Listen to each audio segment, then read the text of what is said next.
Guys നാളെ school തുറക്കാം. ഇതെല്ലാം മേടിച്ചത് ഞാൻ തന്നെയാണെന്ന് പറഞ്ഞ് നിങ്ങൾ വിശ്വസിക്കോ? വിശ്വസിച്ചേ പറ്റൂ.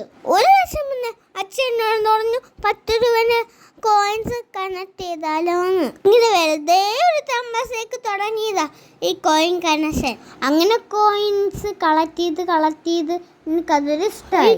കണക്കൂട്ട് അറിയാത്തോണ്ട് അച്ഛനാണ് എന്നെ സഹായിച്ചത്. അങ്ങനെ എല്ലാം കാശും കൊണ്ടുപോയി നമ്മൾ പോയത് അടുത്തുള്ള കടയിലോട്ടാണ്. കോയിൻ ബോക്സിൽ എല്ലാം കൂടെ 7000 രൂപ ഉണ്ടായിരുന്നു. ഇന്ന് ആദ്യം തന്നെ വാങ്ങിയത് ഐസ്ക്രീം ആയിരുന്നു. അങ്ങനെ നമ്മൾ പോയത് ബാഗ് ബുക്കും ചെരുപ്പ് എല്ലാം വാങ്ങിക്കാനായി. പിന്നൊരു കാര്യമുണ്ട്, എന്റെ ഇഷ്ടത്തിന് എല്ലാം വാങ്ങിക്കണം. കാരണം എന്റെ കയ്യിലാ കാശ്. ഞാൻ ഈ കാശ് സേവ് ചെയ്ത് വെച്ചത് അച്ഛനും അമ്മയ്ക്ക് ഒരുപാട് ആശ്വാസമായി. ബാക്കിയുള്ള കാശിൽ അച്ഛനും അമ്മക്ക് കുരുമന്തി മേടിച്ച് കൊടുത്ത് കേട്ടോ.